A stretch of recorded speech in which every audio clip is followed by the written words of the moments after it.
Welcome back to Just Chatting, and this is the series of videos we do on Thursday and Sunday evenings for our own entertainment. So, if you've been paying any attention to the press the last couple of days, you will realize that the idiot prince has struck again.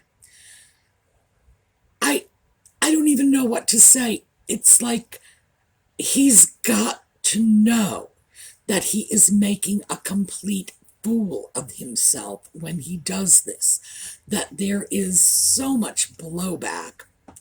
But what he is doing now is setting himself up as a life coach and a mental health expert. You can't make this stuff up. Okay, we're going to take a look at sage life wisdom from our favorite sock puppet prince when we come back.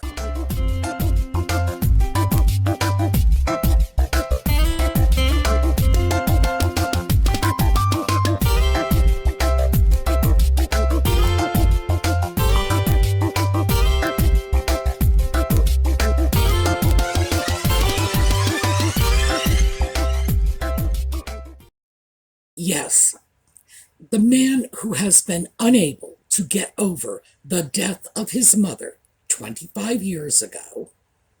And as I've told you before, I shared my own personal experience. I was about the same age he was when my father died. I'm not denying that it's painful, but you get past it. You have to get past it. If you're not past it in 25 years, you need therapy. That, by the way, take that into your daily life with you.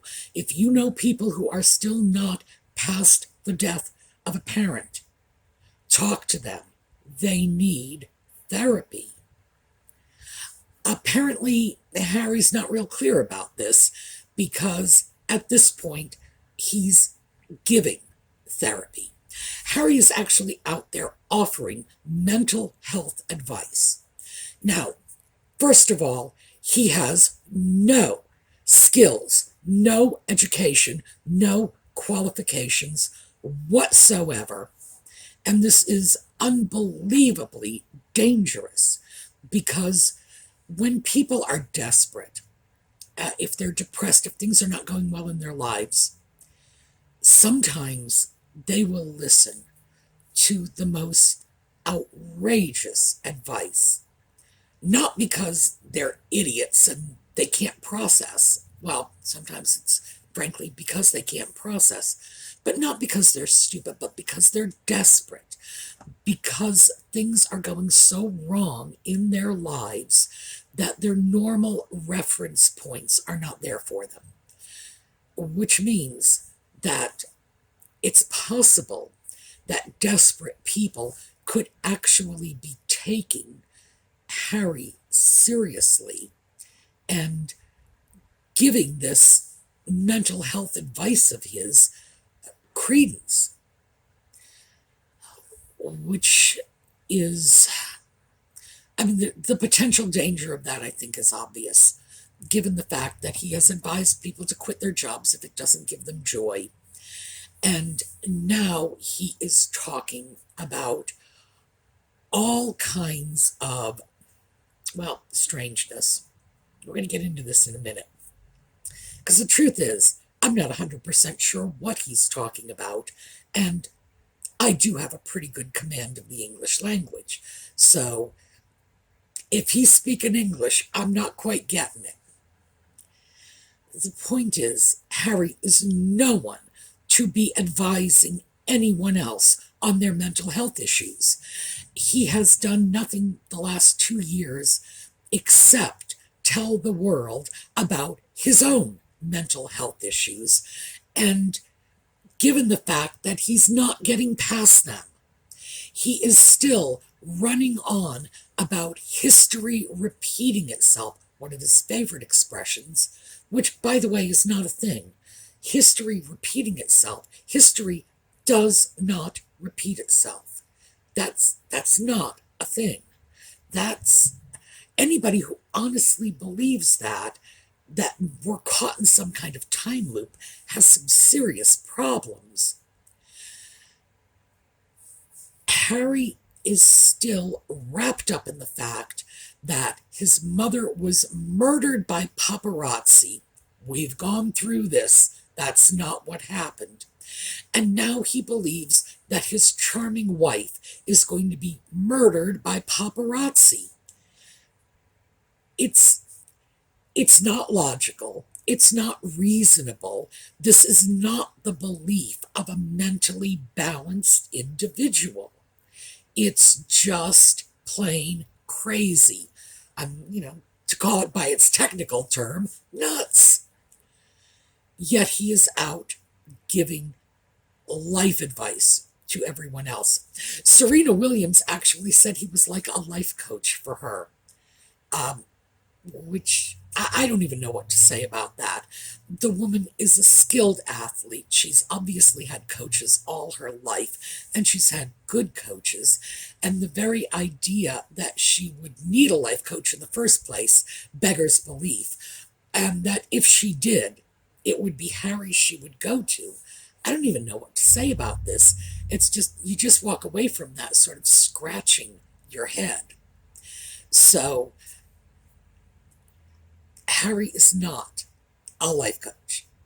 I don't know what the qualifications are for being a life coach. I expect they are non-existent, but certainly this seems to be Harry's new thing. I'm going to be a mental health expert. I'm going to be a life coach. So let's take a look at some of the life coachy things he's been saying. I'm going to give you the link to this because I pulled this from periodicals. And as I say, I'm going to link it for you. The world according to Prince Harry, the Duke of Sussex's tips for achieving, quote, mental fitness. Number 1, aim for the pinnacle of mental fitness. Quote, mental fitness is the pinnacle. It's what you're aiming for. The road towards that can be really bumpy. It's called inner, quote, work for a reason. Like, seriously, aim for the pinnacle. This is a tautology. Now, we're all familiar with tautologies. It's circular reasoning. It's when you say the cause is the effect and the effect is the cause. Mental fitness is the pinnacle. The pinnacle is mental fitness. We're not even defining our terms at this point. There are 8 billion people on the planet, which means there are probably 8 billion definitions of mental fitness. And if we're going to put this in the context of employment, which I think he's trying to do, but I'm not really sure, if we put this in the context of employment, a mentally fit brain surgeon, for example, is going to have a mental fitness that would include the ability to divorce his emotions from his job. Or her. I'm sorry, that was very sexist to say his. Or her. The surgeon needs to be able to go into an operating room, deal with surgery in a cool, rational, unemotional way.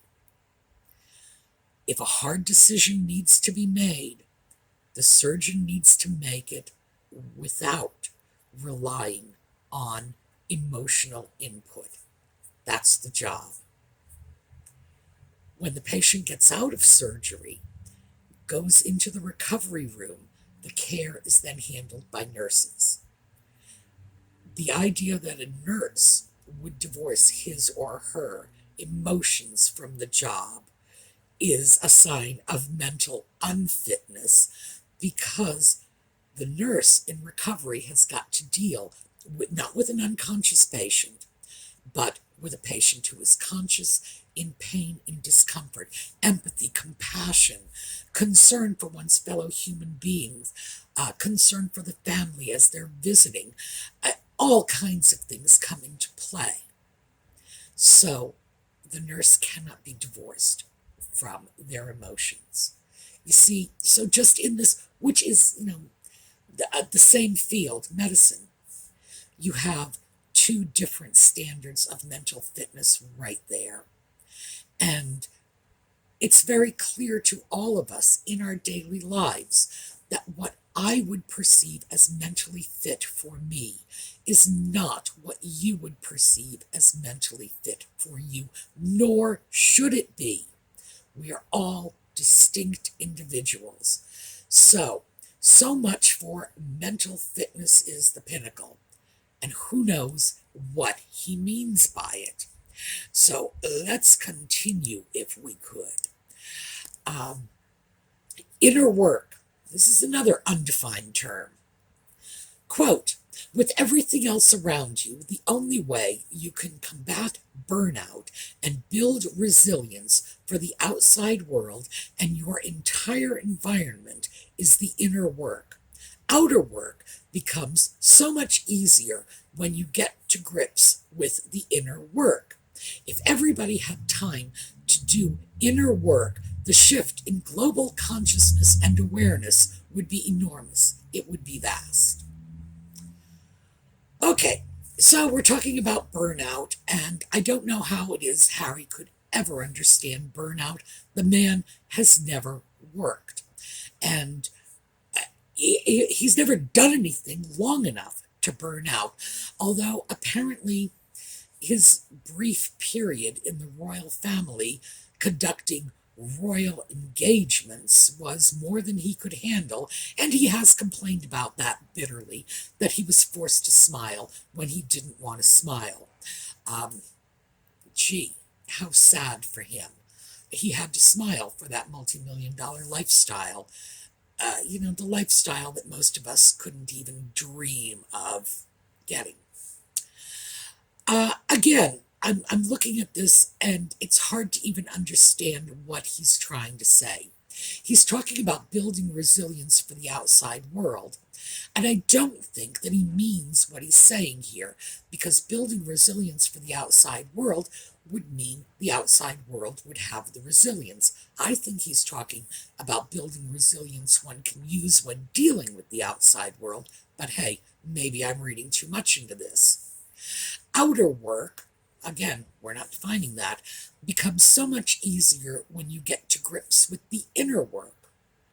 Presumably, that's sort of work on yourself.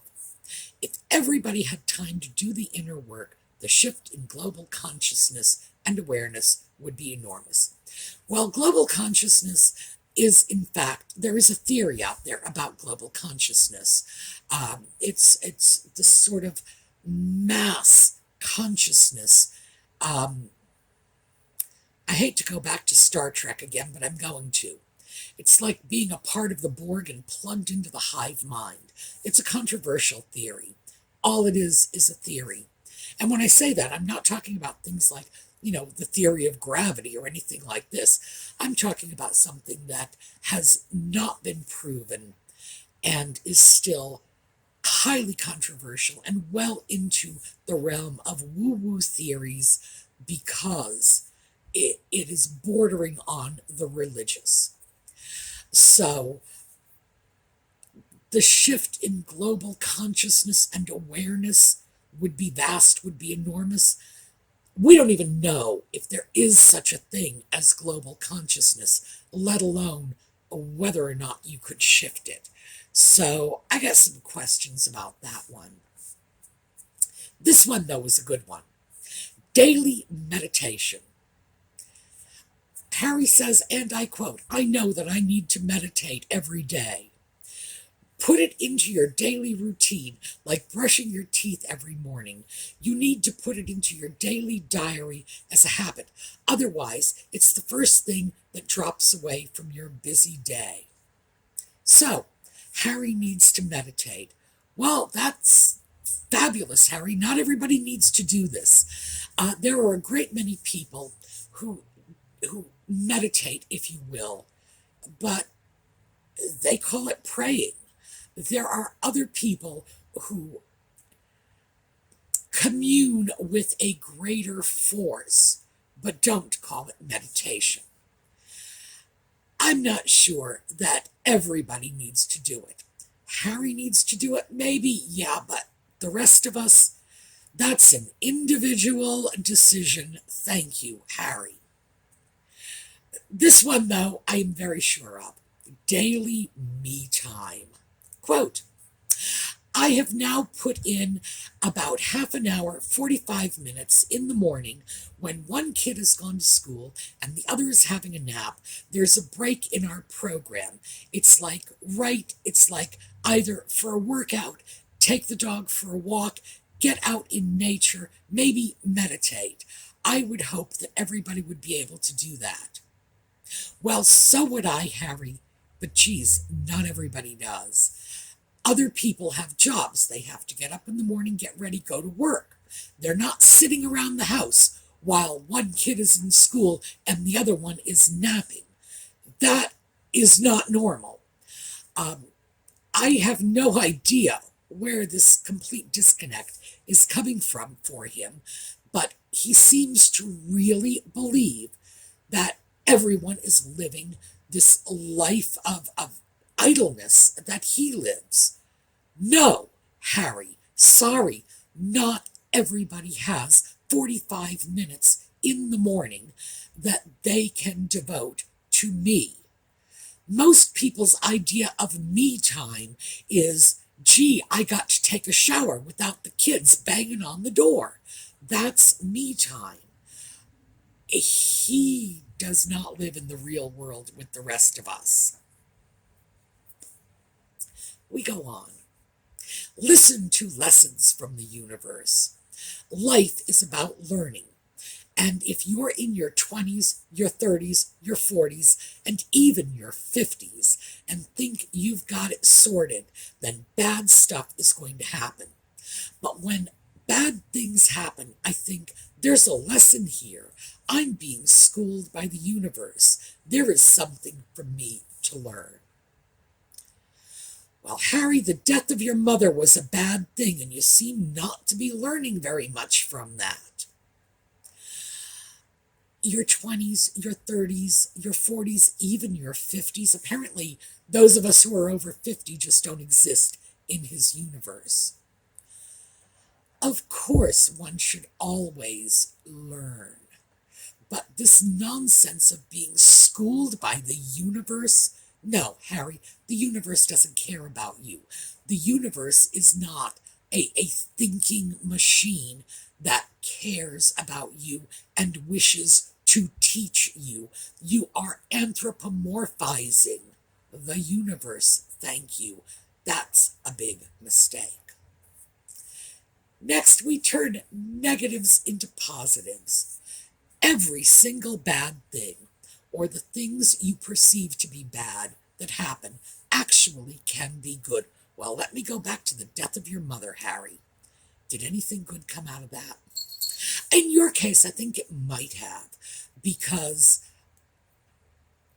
you ended up with a stepmother who I suppose is a very good person. I don't know her. I don't know that much about her either. Can't speak too much to Camilla. But William and Kate seem to get along very well with her. Maybe that was a good thing that came out of your mom's death. However, I'm not going to put that on you because, as I said, I lost my father. And I can assure you, Harry, no good thing ever came out of that. That was just bad. There was no way for me to spin that as a good thing. I sit back, look at this from a vantage point of more than 50 years later. I can still tell you no good thing came of it. So, no, not every bad thing can be good. These are the words of someone who has such a privileged and pampered life. They just can't imagine bad things. Their idea of bad is not the same as someone with 3 kids who's just lost their job. That's a pretty bad thing. And I don't know, Harry, what do you suppose they ought to be taking out of that that would be good? The fact that they've just lost their job, the fact that they don't know how to feed their kids. Let's see if you can spin that and turn that into a positive. Surround yourself with mental coaches.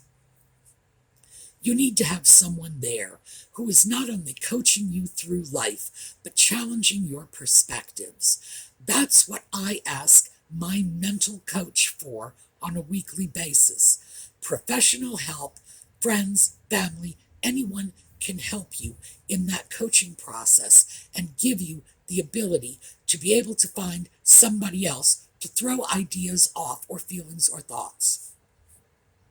Well, if we cut through all the babble and garble, he actually has things that are of value in this that he's not saying. It's always good to have your ideas challenged. Always. That's positive. And years ago, and I believe it was in the 60s, it was before I went to college, because I studied this in college. They ran some studies showing that people who suffered from mild neurosis, and in psycho speak, that's normal people.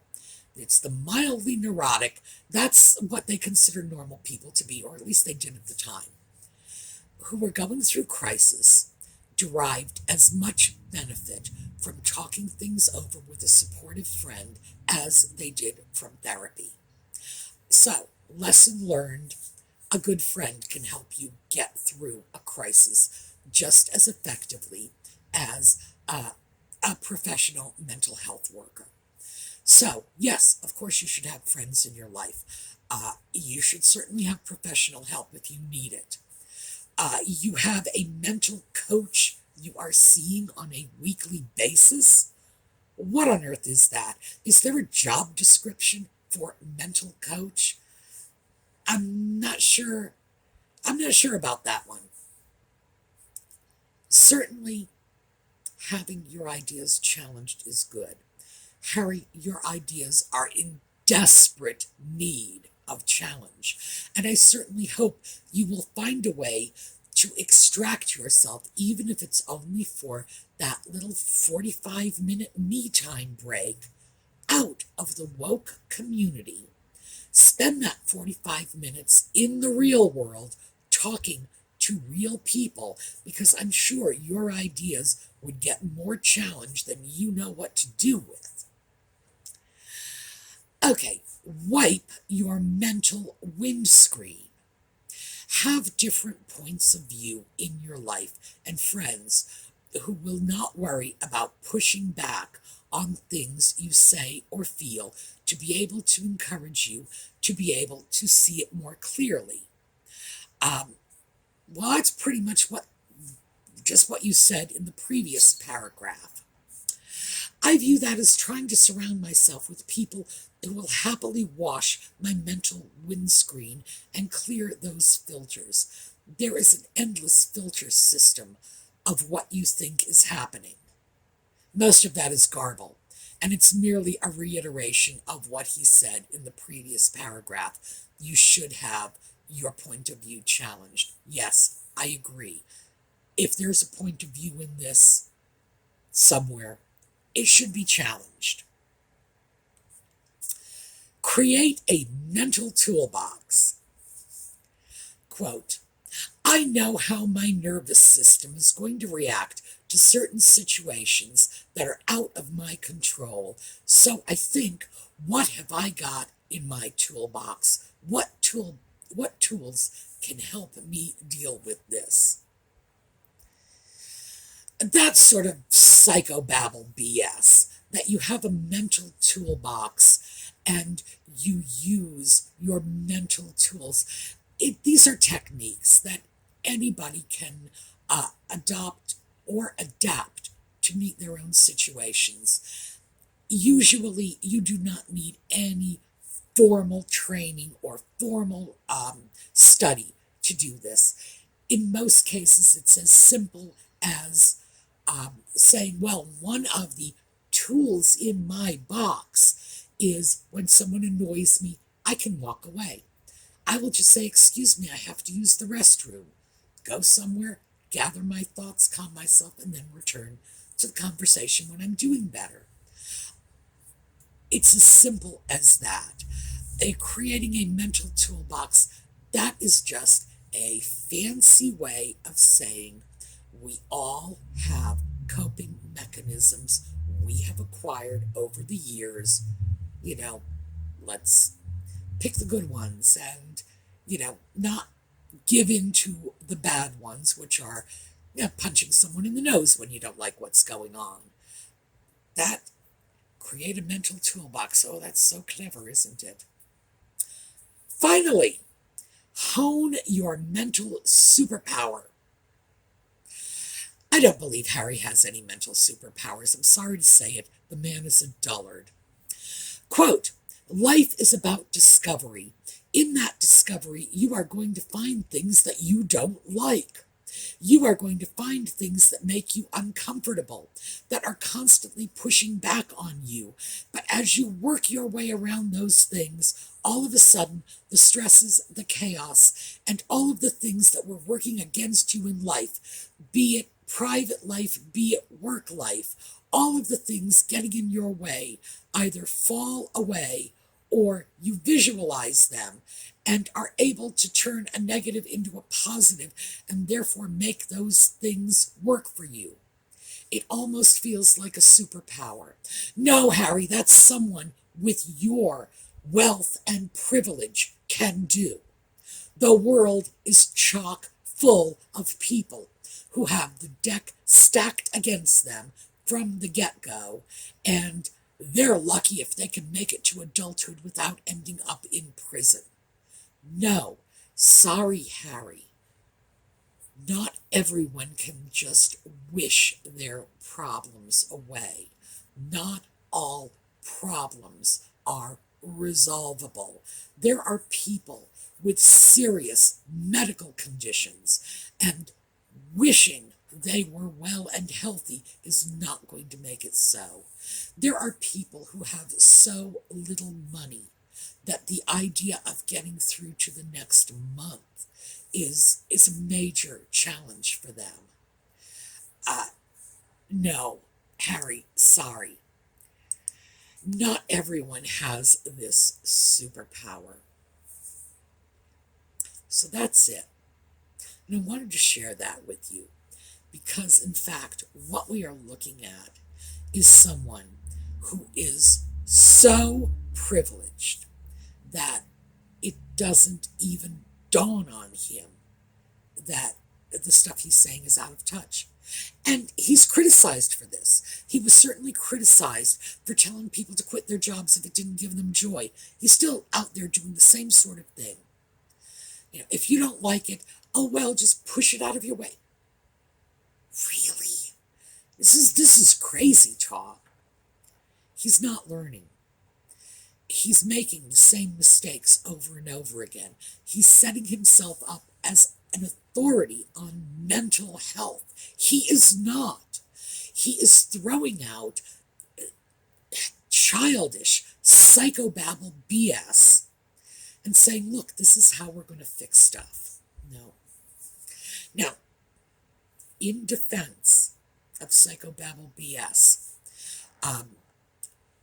my degrees are in education, specifically adult education, which means that all of that, like team building, corporate stuff, was part of what I studied. Now, of course, I studied the academic end of it as well. But all those little feel-good corporate exercises, this Psychobabble BS, it has its place. It can be extremely useful and valuable in certain circumstances. But across the board, this is not respected in the responsible community of mental health. In other words, psychiatrists, psychologists, they are not going to say, oh yeah, this is valuable. No, they're not. The fact is, this pop psychology that he's spitting out, I'm not saying it doesn't have its place. It does. But its place is not in dealing with people's mental health. It can be useful to provide tools to get through specific situations. It is especially useful in dealing with workplace dynamics when individuals are forced to associate with people who may or may not be the greatest people in the world. Quite frankly, there are a lot of times when people are in situations with toxic individuals, they have to find ways to deal with it, because you can't just quit your job because it doesn't give you joy. A lot of this pop psychology can be useful in situations like this, but you don't use it as a blueprint for your life, and you certainly don't use it as a template for your mental health. I believe what Harry is doing ultimately is very dangerous. The idea that someone who really needs help might happen upon Harry's pearls of wisdom, and like anyone out in the water over their head, they might grab onto this thinking, gee, look, it's a life preserver, and find out too late that it's actually an anchor. So, no, Harry has no business in the field of mental health. No qualifications. He has nothing to offer this field. Nothing. And the fact is, Harry seems to think that because he has his own very serious psychological and emotional issues, that somehow this disqualifies him. It's like, I'm sick, that should make me a doctor. All right, Harry the Sock Puppet counseling on mental health is very much like his ancestor, Henry VIII, counseling on marriage. It's like, no, this is a bad, bad plan. Okay, so that's what I had for you this time around. Please do get over to Keep NYC Mega Trash Free and check out the sparkles, because there are, I think, 9 episodes as of when I filmed this video. It's just incredibly funny. And frankly, it's not getting the viewership I should like to see it have, because we all need a laugh. And believe me, this is a laugh. Okay, before we go out, I do want to acknowledge that 70 years ago today, Elizabeth II became Queen of England. Tragic circumstances for her. It was the death of her father. That's usually how these things work, unfortunately.